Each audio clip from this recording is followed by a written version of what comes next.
Hello everyone and welcome back to my channel, Tomcat Stitchery. I'm Whitney and today I have a sew the look video for you all today. I have not done one of these, it feels like in ages, and they're a lot of fun to do, so I've kind of missed doing those. Okay, so today, actually, I had talked about doing this video back when the Metro Blazer, the Love Notions Metro Blazer was on sale for the in my grand scheme of things, when it was the $5 Friday feature pattern. I was gonna have this video up to give you lots of inspirations for the pattern, and then the fabric didn't show up until the day the video went up, of course. If it had come like a day earlier, I think I could have gotten this cut out and sewn up real quick, but it didn't, so. Yeah, so we're gonna be doing this today. So today's Sew the Look, we're gonna be talking about white blazers. I have been wanting a white blazer for a little while now, for a few years. And in fact, I made the Alina Design Co. Oh, what was the name of that? It was like a net blazer. Oh, I can't remember the name of it. I can't remember the name of the blazer. Anyway, Fulton, the Fulton sweater blazer. That's what it's called. And I made it during the Great Module Sew Along Challenge that I did. So this would have been like, was that in 2019? Gosh, that was forever ago. Was it that long ago? 2020? Anyway, I think it was 2020, in the spring of 2020, and or the new year of 2020. And I made it with a 3/4 length option, and I used a white ponte for my stash. And it honestly just, my husband commented that it looked like a lab coat, and I just couldn't get that out of my head. Because it just had like the stand-up kind of the collar and like it had been popped, and it, yeah. So it didn't have a revere that folded back. And it was a 3/4 length. Anyway, just couldn't get that in my head. Ended up donating that because it just wasn't, I just couldn't get around it. It also was in a bright white, and now that I've had my colors done, I know that creamy white is better for me. But it was a ponte I had in my stash. So anyway, I've been wanting to recreate a white blazer and have an actual one in my wardrobe forever now. Love the idea of a knit one just because, actually I want one of each. I want a knit one and I also want a woven one. I have fabric for both. I've obviously made the knit one. I am gonna make the woven one later and maybe do a sew along with it. It's gonna be the Mackenzie Blazer, Style Arc Mackenzie Blazer. And I may do that actually closer to the fall because I think a white blazer could be a lot of fun to wear in the fall and winter as well. So there you have it. But for today, I'm gonna start putting up inspiration pictures that I've been pulling from Pinterest. All those can be taken back to their original content and from the link down below, my Pinterest board down below. But yeah, I love the idea of a white blazer, or white for me, which is an ivory, a very creamy white, and have been wanting to recreate that. However, I love wearing a blazer. My style tends to be, I'll see my 3 style guideposts whenever I am choosing what I wanna wear are current, chic, and classic. So that's kind of what my style goes, kind of goes in. And classic, I mean, I like layers, but I'm pretty minimalist, like with my jewelry and with my, I like solid colors a little bit more. I mean, I wear prints, but I tend to gravitate a little bit more towards solid colors. I like clean lines. I like tailored looks, that sort of thing. Anyway, so that is why I think a white blazer has always like drawn me to it. And actually this spring, there's a white blazer. I don't think I'm giving anything away because it's on the graphic, for the spring capsule wardrobe, for the everyday style spring capsule wardrobe. And it was in my spring plans that I was gonna do a white blazer. But my lifestyle is also that I live at home, obviously. I work at home, and you know, I'm running my kids around. They are, although my son got his driver's permit this weekend. Both of them failed it twice, failed the written test twice. We had a little bit of a block, I think. He went back and took it a 3rd time and passed it. She's refusing at the moment. She will, I told her she has till the end of the month, but she's gonna get it this month. So anyway, so the light is at the end of the tunnel with not having to be Uber driver anymore, which I'm a little bittersweet about. But right now, I'm still Uber driver, so I spend a lot of time in the car, you know, running errands and that sort of thing. So really, when it comes to layering pieces, cardigans are probably a little bit more practical for my life. Just because I'm in and out of cars a lot, blazers can get rumpled easily when you're sitting and standing and all that sort of thing. So I feel like a knit blazer kind of rides the rails between practical for me and also that classic tailored look that I'm going for. So that's why I decided to do the knit blazer first. I do want to make a woven blazer just for fun events and to have one in my closet, but again, I'm going to do that later. So I decided to use the Love Notions Metro Blazer. Again, this one was on the Feature Friday sale, gosh, a couple of weeks ago now. And if you didn't grab it then, I do have a 10% off code, Tomcat10 right here, that'll get you 10% off the pattern at any time. So if you didn't get a chance to grab that, you can definitely head on over there and grab it now. But this pattern features both a shawl collar and a wider lapel collar. It's meant for stable knits. I used a beautiful Ponte knit that we're going to talk about a little bit more, and it has these little these welt pockets right there. Full length sleeves. Comes with in their full size range, and it has standard bust front and full bust front, which I've made the full bust front.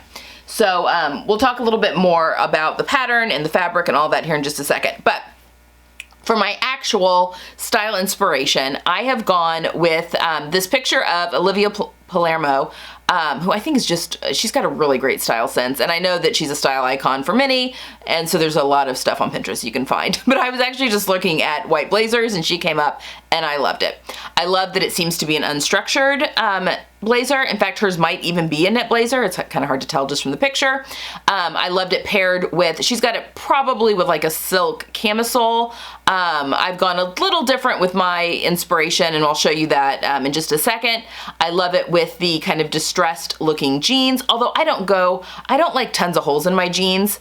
You know, I'll wear that occasionally, but I just find that, you know, your foot goes through it when you're putting them on, or they tear, and yeah, I like a distressed look. I like the raw hems that are in right now, but maybe not all the holes, just because I find them impractical and they let a lot of cold in. So, but I do like the distressed jeans, and then I love it with the simple ballet flat, and then she's carrying a statement woven bag with hers. So this was the look that I was trying to recreate with my new Metro blazer, and I think I nailed it. So let's talk about the look I put together, and then we'll talk more about the Metro blazer. So obviously I'm wearing my Metro blazer, and instead of a silk camisole, I have actually paired this with my Itch to Stitch logo tank, which is a free pattern on Itch to Stitch's site. It's an older pattern, but it is free. I've made it in actually I haven't shown this to you guys on the channel yet because, gosh, I think I made it last summer and it just kind of got buried with everything. And it just didn't ever make it onto the channel. Great pattern, sews up really easily. I used the viscose jersey that I love from Minerva. I'll leave the fabric and the pattern linked down below. The pattern again is free, so it's great. And this was even a scrap of this ivory viscose that I had in my stash, so it worked out perfectly. But I love it because I think it gives the drape similar to the silk, but it's not a silk tank. Which for my everyday life, there's nothing wrong. I mean, totally get away with wearing silk in your everyday life, and I need to do it more often because I do have some beautiful silks in my stash. But, you know, just for ease of running around, you know, a good viscose with a beautiful drape kind of does the job as well. Okay, I've got this paired with, these are J. Crew jeans. I did not make these jeans, but they are still available on the website. It's their 90s, I can't remember the name of it. I'll link them down below. I got these for Christmas though. These are in the size 30 petite. So a lot of times with petite sizes you go down a size, just FYI. So if you're, just love when my watch, I didn't even hit it. I don't know why it was talking to me that time. So if you're not petite, and if I weren't buying a petite, I would have probably bought and worn a 29. Just in their sizing, just to give you frame of reference. But because I went with the petite length, I went down to a 30 or up to a 30, and they fit great. They're nice and comfortable. There's no stretch in these jeans, but they do wear well. So I can wear these quite a few days before they need to be washed. I really do like them. And then on my feet, she had on nude ballet flats, but I've gone with my Tory Burch. So these are kind of my neutral Tory Burch flats. I have had these, good gracious, for a really long time. 20, I say really long time, that's all relative, isn't it? Probably since 2013 though, because I know my grandmother bought them for me and she passed away in 2014. So, yeah, so 2013, my dad's mother. Anyway, I love these. I have actually, I used to wear them a ton. And then I kind of got away from ballet flats for a little bit, so they've just kind of been sitting in my closet. But, I mean, they're a classic shoe that will, you know, even though they may kind of, I don't know that ballet flats ever went out of style, but even though I may kind of fall in and out of love with them, just kind of depending, they're great to stay in my wardrobe because eventually I will fall in love with them again and want to wear them again. So they're a great staple piece. They're a very nice shoe. They were gifted by my grandmother to me, and yes, I love them. Anyway, that's kind of the whole essence of the outfit. And then for my statement bag, she's got something that's kind of woven. So I received this purse from my mother this year for my birthday, and it came from a vendor in Florida. We were down in Sanibel Island is where my parents stay when they go down to Florida for around 8 weeks. And they've got a beautiful farmer's market that's every Sunday. And not only do they have food and all that kind of stuff at their farmer's market, but they also have vendors with little odds and ends that they're selling. There's a gal that does these beautiful block print cotton pieces that's really fun to go look at her stuff. But anyway, this was a guy that does these kind of needle punch purses, and he had in straps, you know, camera bag straps, purse straps, a whole bunch of different types of purses, all that kind of stuff. So my mom, for my birthday and my sister's birthday, bought us each a clutch. So I got this cute little clutch in my colors, and I think that it's just gonna get worn so much this spring and summer. And I bought it in my colors so that it'd be just a fun pop of, you know, when we go out for dinner or that kind of thing, that it would be a fun little thing to add. So there is my interpretation of the Olivia Palmero outfit, and I think I did pretty good. At least I've made her outfit very wearable for me, and other than the blazer, I didn't make anything for it. Everything was already in my wardrobe. All right, so let's talk a little bit more about this pattern. So the Metro Blazer, and if you're ever, I'll tell you what sizes that I'm making for myself. My measurements are always down in the description box as well. And just as a reminder, the description box is right below. If you're watching this on a computer or a tablet, you've got the video, and then the title is right below the video, and then below that's a couple of words of text, which is the beginning of the description box. Changes for videos, obviously, but then to the right of that is either a drop down arrow you can hit, or it says show more. I think those are the two options. I don't think there's a plus or negative. Anyway, if you hit that, it drops down the entire description box. So the description box is above the comments. So if you're scrolling down and you get to comments, you've gone too far. The description box is in between the title and the comments section. Anyway, all the links that I have mentioned are all down there. So what I'm wearing for the day, all that kind of stuff is all linked down below. All right, so I made the size medium with the full bust front. I mean, that's a pretty standard size for me to make with all Love Notions patterns. I just know that it fits. And for reference, their medium is for a high bust of 35. My high bust is actually 36, but the largest high bust is 37. So I sized down, and I think with the ease that they allow in their patterns, that is perfect. So I almost always make a medium when it's the alphanumerical sizes, a medium with a full bust front. So just for reference. I shortened the sleeves by 1 inch, and I also shortened the body. Did I? Yes. I also shortened the body by 1 inch, and I shortened it right above the waistline, so above the pockets, so I wasn't getting into the pockets, and it's perfect. I think that this gives me, the shaping hits where it's supposed to hit on me. Yeah, works out well. Obviously, I made the shawl collar version. I did put in the welt pockets. I think that's nice and handy. I'm very upset with myself actually for sleeping on this pattern for as long as I have, because this is a lovely pattern. I had this cut out. This was part of my last batch cutting grouping, but I sat down at 9 to make this. And I mean, I do so quickly, but I had it done by 11, 2 hours. I had it sewn. This thing sews up really quickly, especially for a blazer pattern. And it's got neat details, like these little welt pockets, which are really pretty easy to put in. So yes, very impressed with how easily this came together. It's just the way that she has everything attached up here at the shoulder seam for a really clean, you can't see that. Let me take it off, Lena, here. I'm talking, you can't see what I'm talking about. The way that she has everything finished off so nice and neat. that's there at the shoulder seam is just wonderful. So you cut 2 fronts of each, so 4 fronts, and everything gets, the back gets sandwiched because the shawl collar comes up and it closes here at center back seam. The instructions are wonderful. And yeah, it's just a nice little cross between a cardigan and a blazer. It's like a tailored cardigan. It's just, I'm really pleased with this. I think this is gonna get worn so much. Okay, let me put it back on Lena and then we'll talk more about the fabric. Okay.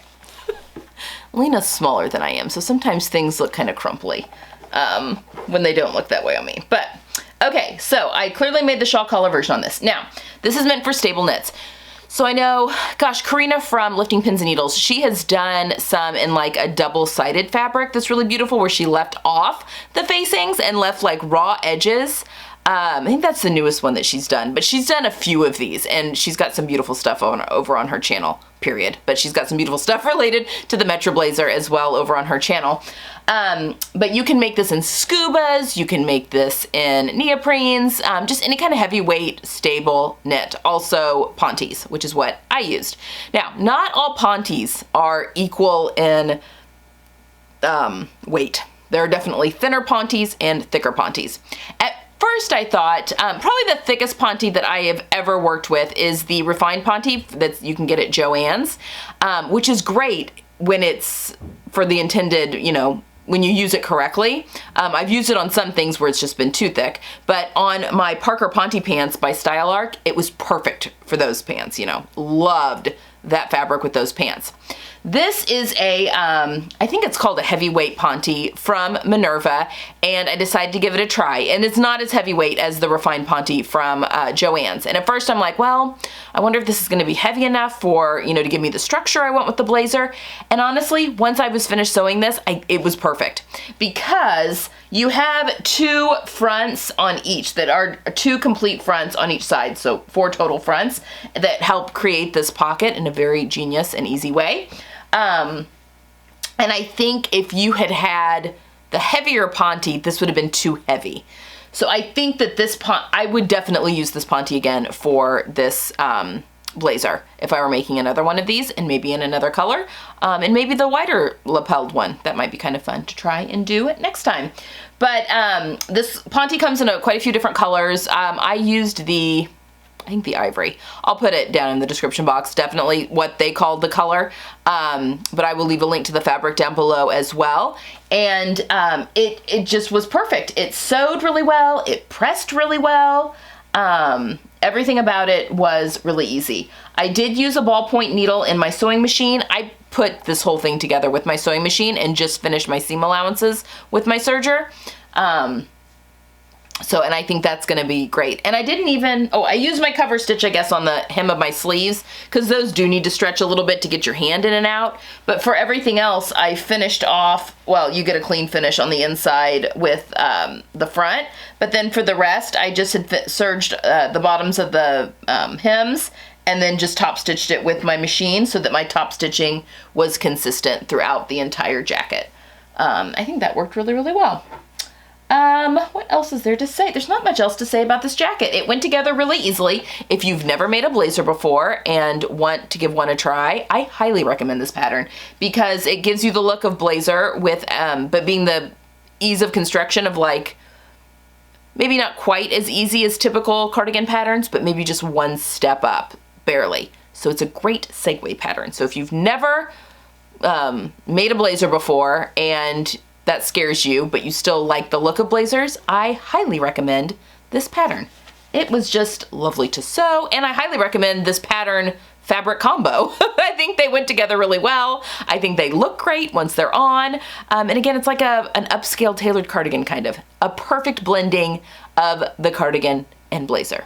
I don't know what you call that. A cardigan coat is a coatigan. What do you call a cardigan blazer? A clazer? I don't know. Blaze again? I don't know. Let me know if you heard of a word for that. Anyway, super happy with this. I think it's helped me recreate my Olivia Palermo look pretty well. I'm very happy with that. All right, that's all I have for today, guys. I have got a video coming up on Friday. It's another Shoe Charlotte pattern. I tried one, and I'm gonna have some tips on how, it's a paper bag waist pant, but some tips on how I adjusted things, because I have a very short torso, so that you know, a lot of times paper bag waists, they come up above the natural waist, so that it wasn't my boobs sitting on top of the paper bag waist. It's all about proportion, people. So how I gave it a hint of paper bag without it being full paper bag for those of us that are short in the torso. But that video will be up on Friday. And then part 2 of the Upland trouser sew along will be up on Sunday. So we have a lot of fun and exciting things planned going forward. So make sure you hit that subscribe button if you haven't already. And I will see you guys next time. I hope you have a wonderful week and get some sewing in.